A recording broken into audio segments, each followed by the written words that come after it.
Welcome to another episode of Golden Nuggets, Tips and Tales powered by Property Finder, the leading property platform and #1 property app in the region, driving more leads and transactions than any other platform. This is where super agents and smart home seekers meet even smarter tech, because behind every great listing and every hot lead is technology that works harder so you don't have to.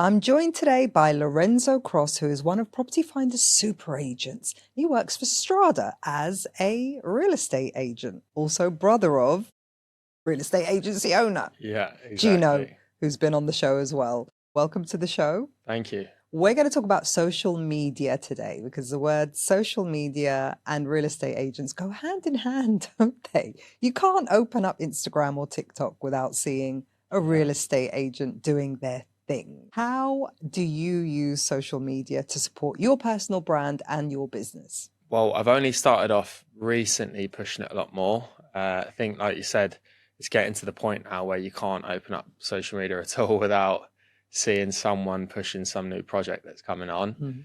But trying to use it in a slightly different way to the standard approach of this is the newest launch, DM me for information, quite sort of salesy, to go down the route of trying to give a bit of value or as much value as I can without pushing sales too much. Because I feel like as soon as you do that, the same as receiving a cold call, you just think they want something from me. Yeah. You're more likely to unfollow them than to actually engage. So yeah, trying to take that approach. Still very early days into social media. But after, well, you said there, Gino's obviously been doing social media for a while, and Gary as well, one of the other directors, is big on social media and is pushing it to all of us. So yeah, starting to help. And I remember when Strada opened actually a couple of years ago. Was it a couple of years ago? Yeah. And they came out saying, like, we're not a real estate agency, we're a marketing agency, which is true. What real estate agents do is market property. So you have to be good at not just marketing yourself, but also marketing properties. But going back to marketing yourself, social media, what would you say your main goals are when it comes to your social media use? I'd say the first one and the main one is adding as much value as we can, but then also building credibility. So whether that's with buyers or sellers or also with other agents as well, just want to be known as that person, whether it's from my side. There's quite a few renovations that I'm pushing at the moment. So if someone's looking to get into renovations or into off-plan investments, then they're coming to me. What have you learned not to post? I would say staying true to yourself, as sort of cringy as it sounds, because it's very easy to get caught up in trying to get onto the latest trends on TikTok or Instagram to get the views and get the likes. And even the guys who run our accounts are constantly saying about new ideas. And I personally like to refrain from doing that and try to keep it, even though it's not as interesting, try and keep it as formal and informative as possible. But just only giving information on projects that you genuinely believe in. You might not get everything right, but I would rather only push a handful of projects and miss out on potential deals than try to go for everything and then you're risking your client's money. Because a lot of agents perhaps have the objective of going viral. Which is why they might do the TikTok dances and whatever else. But there's no point in going viral if you can't transact with that audience.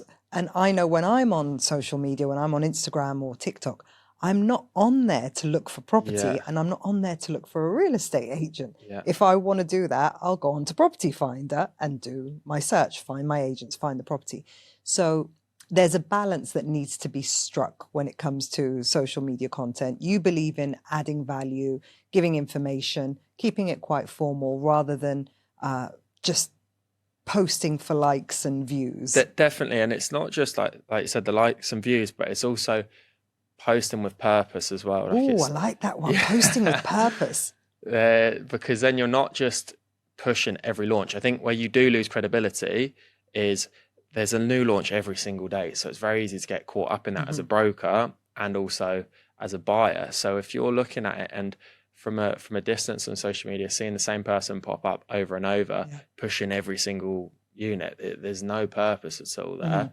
Whereas if every now and again they're providing a bit of information why it's a good project, why they've invested there or why their clients have, then you're more likely to then engage with that in the long run.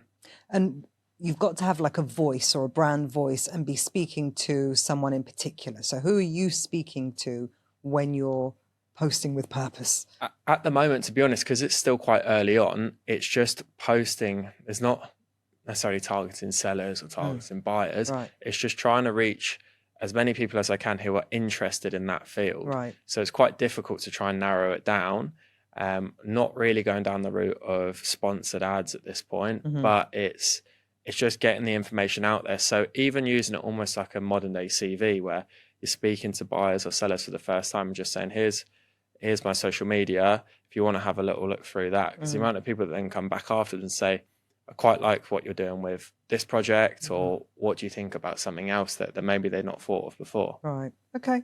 And how do you decide what's on brand for you versus what's not on brand? Just only posting about what you truly believe in. So for me, if now it's changed slightly in the past year where I'm fortunate enough now to have invested in a few projects myself. Okay. So they're the ones that I'm mainly focusing on for my clients as well. And if there's certain projects that I haven't gone into, I still have that mindset of, would I be investing in it if I was a client, depending on their risk appetite, budget and everything else.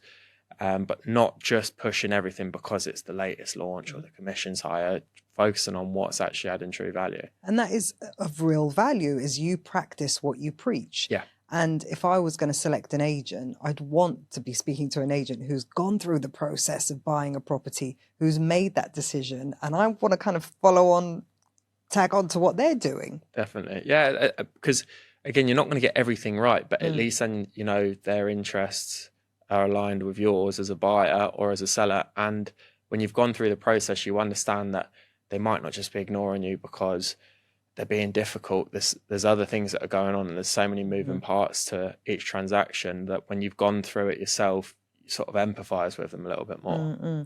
And what kind of posts convert better for you? Is it stories? Is it reels or stories? carousels? I find just trying to sort of stay relevant. The ones that have had the most traction for me so far have been the projects that I've personally invested into. So whether that be an apartment that I lived in before in downtown, which we renovated and sold, a villa which I've got going on at the moment, again, another renovation project, those where I'm talking to the camera just to say that this is an update on what I'm doing rather than you should buy this. Right. Generally, I find gets a little bit more traction because people don't feel like they're being sold to. Yeah, it's like, here's what I did. Yeah. If you want to join along, feel free. Exactly. Okay.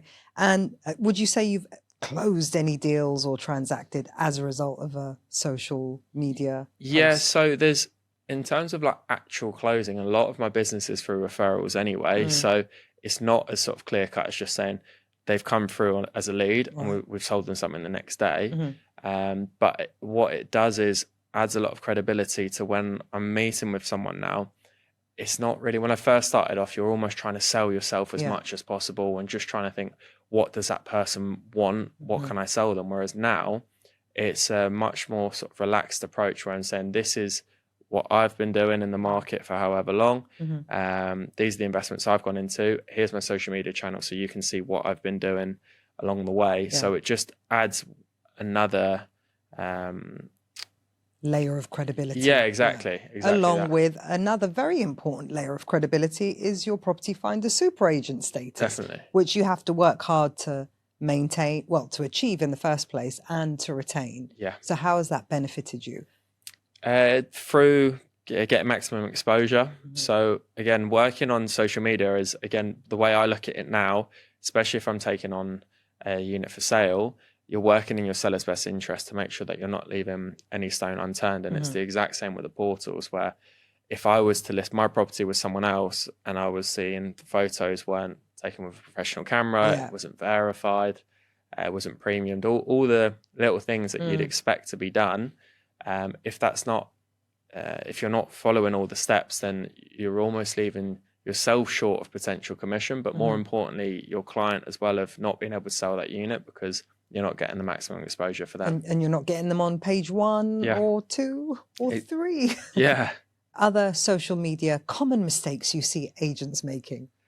The biggest one for me that is a real sort of pet peeve is pushing every single project that comes up. Like if you click through someone's stories, the amount of times I see it where there will be 5 or 6 stories in the same day of the latest project. This is an unbelievable buy. And you go, how many great buys can there really be in one day? Yeah, in one day that's going to sell out straight away. And it's, don't miss this opportunity that you go, there's no point in doing that. Like anyone can just type in Dubai investments and scroll through it themselves. Who's your scroll stopper? Who's got your attention? There's a few people inside the industry. The ones that I would say are pretty obvious would be the likes of Gary, Gino, Stephen Leckie, who had on the podcast before.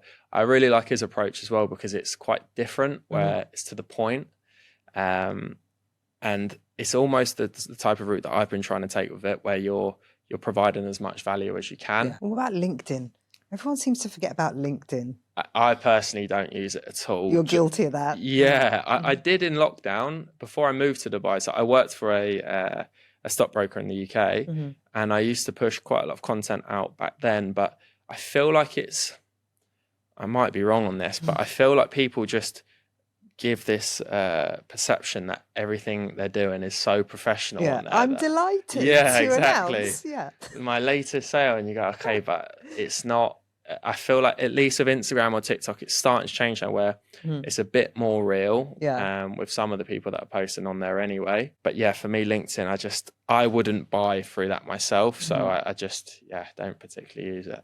Okay, and what about Instagram versus TikTok? I don't run my TikTok account at all, to be honest. I didn't even really use it before I had TikTok, just because I caught myself scrolling for hours on end.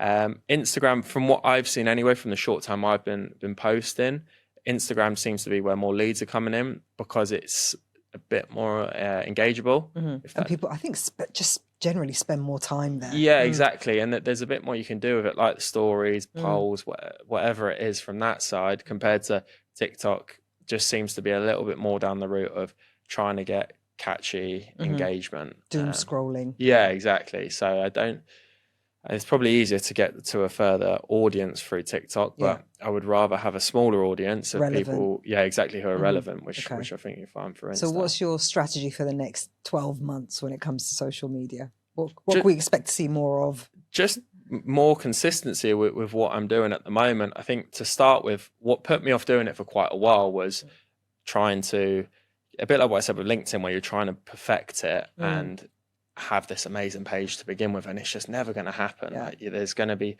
even there's videos I look at now, I can't watch it back because I cringe. I think, why have I put that out? But at least to have the consistency there and to keep adding value, because as long as I'm doing that, I'm staying true to myself. So yeah, it's the main thing. But the goal for the year is consistency.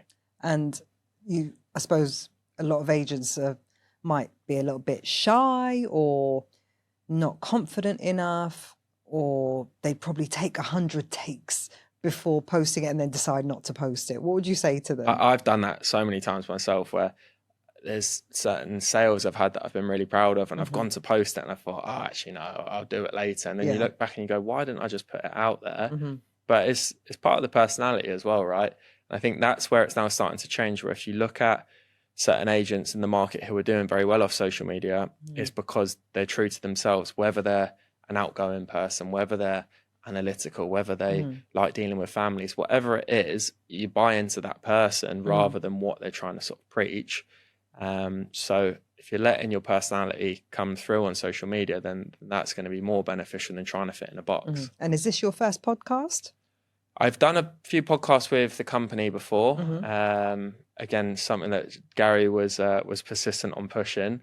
But yeah, first one outside of the company. And what would you say to people about getting on podcasts, or even just booking a studio and doing your own? Yeah, getting content out there, you can't really go wrong with it, because as long as what you're saying you truly believe in, and there's no sort of ulterior motive to it, then it can only do you